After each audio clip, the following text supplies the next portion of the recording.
Dropping 10 seconds in the 100 freestyle is a lot easier than it may seem. In this video, I want to break it down for you in 4 steps, and it's going to apply to not just the 100 freestyle, but literally any swimming stroke and also distance. So whether you want to drop 2 seconds in the 50 free, or 15 seconds or 20 seconds in the 500, I'm going to break it down. But in order to do that, you have to do the math. And it's really simple. All you have to do is you got to break down how much time do you want to drop over what distance. So even if you're not competing, this is a great methodology to apply to your own swimming. And here's an example. Let's say you want to drop 10 seconds over 100 meters. That's really equal to dropping 1 second over 10 meters, right? Divide that by 10, 1 second over 10 meters.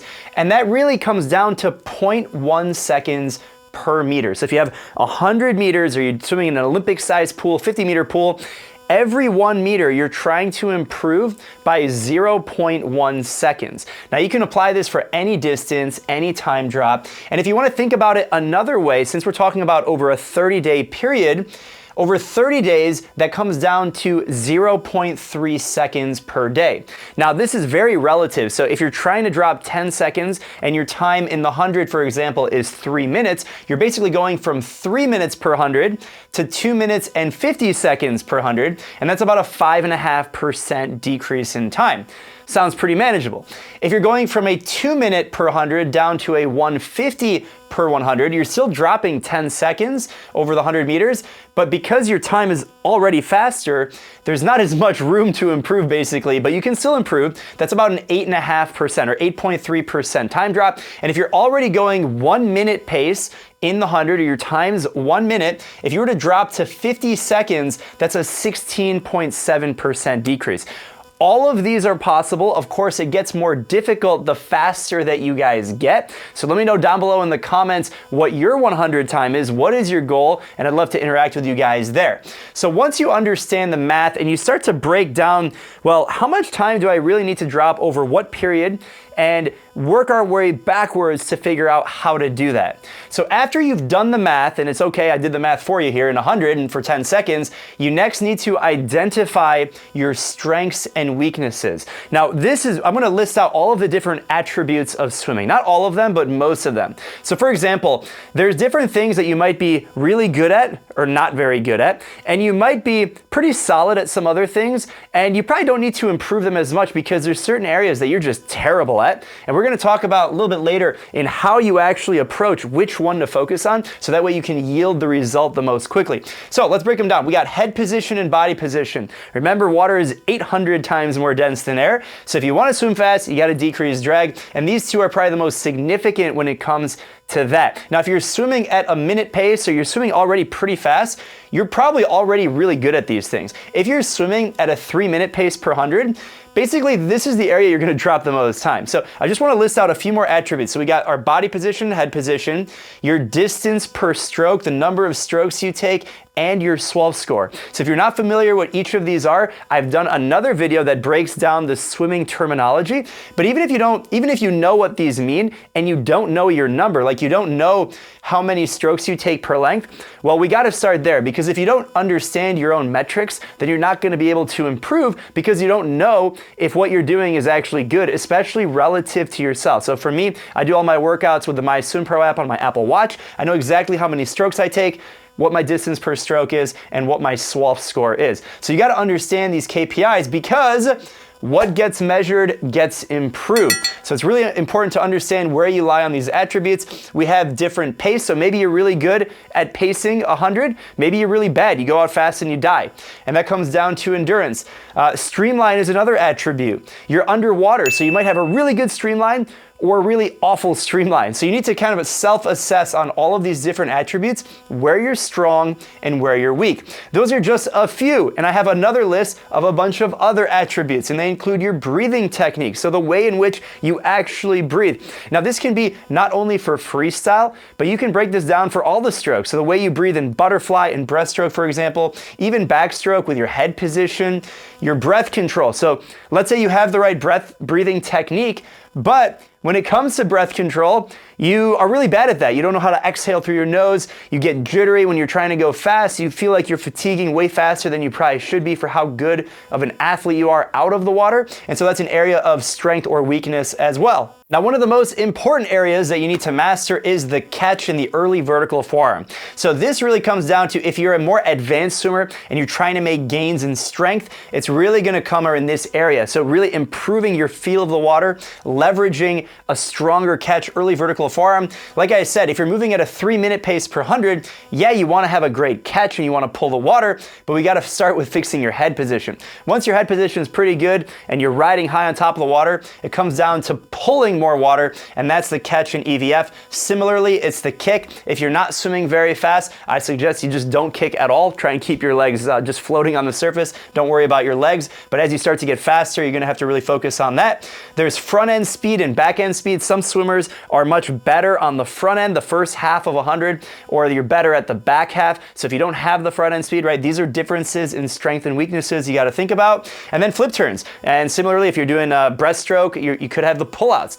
So what you need to do is you need to do a self-assessment and figure out where are your weaknesses, where are your strengths, and now I wanna talk about how you identify and strategize within a 30-day window how you can get the most improvement in the least amount of time. And one of the things that I know a lot of swimmers struggle with is breath control. And so today I wanna thank the video sponsor, AeroFit. AeroFit is the official breathing partner for MySwimPro, and it's a tool that I've personally used over the years to improve my accessible lung capacity and enhance my breath control. You start with a 3-step test to get your baseline, and then the app will build a personalized training program just for you. You follow the breathing exercises every day, and it takes less than 10 minutes, and all you have to do is follow the app and adjust the resistance levels on the breathing trainer.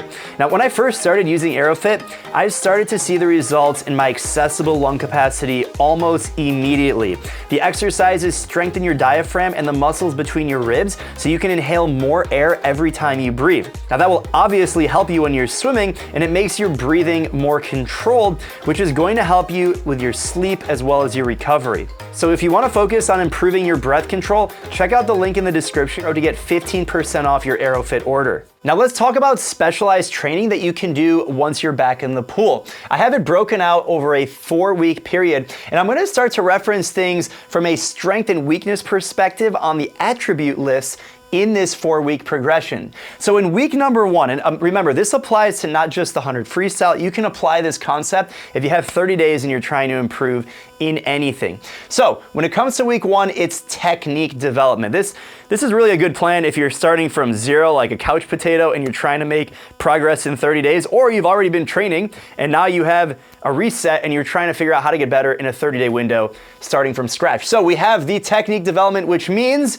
improving all the stuff that we talked about, head position, body position, those have to be in check. But what you really want to do in week 1 is actually focus on your weaknesses. Because if you think about it, if you only have 4 weeks, we want to improve those weaknesses immediately because that's where we're going to see the biggest room for improvement. But because we're already weak at those things, you need the most time to actually develop a routine and build the technique up, right? So if you're already good at something, let's say you're already really good at head position and body position, you surely want to maintain that all the way through. But if you spend all this time up front focusing on that, probably not as good if you know that you have a terrible streamline. So it's kind of ironic to have a good, terrible streamline but good body position, but really pick one of these things or 2 of these things that you know you're really bad at. Focus on developing that in week number 1. Then as you progress to week number 2, we really need to play into our strengths and develop our capacity. Capacity is your endurance. You gotta make sure you're developing the right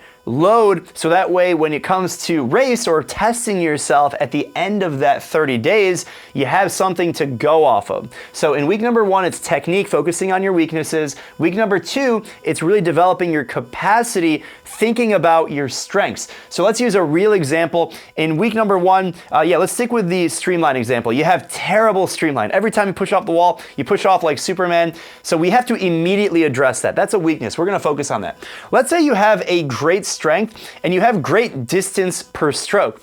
So that's awesome. So we're gonna play to that distance per stroke. We're gonna push off the wall in a really, really good streamline, and we're gonna increase our distance per stroke and actually decrease the number of strokes we take per length and really build that foundation in week number 2.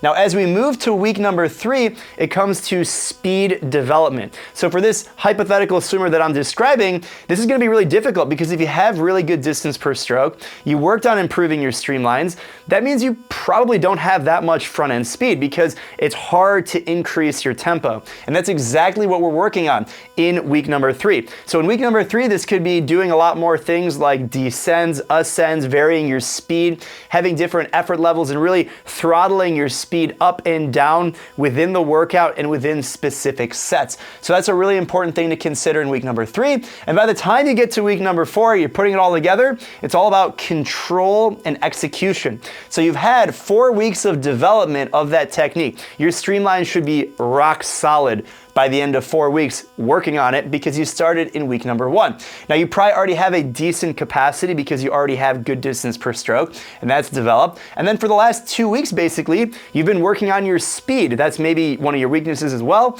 trying to figure out how to swim faster under control and really executing towards that. Now I know this might sound a little fluffy. It's like, well, that's cool. I have a 4-week plan. So how do I actually implement this? Whether you're swimming on your own or you're with a team, you have to test yourself. So even if you're not planning on going to a competition, because really a competition is the best way to test yourself because what gets measured gets improved. So once you go to a competition, you have like a baseline, you know what you swim, you go 105, you go 55, you go 135, whatever your number is, that's your baseline. And if you don't go to a competition, that's fine. You can do what's called a test set.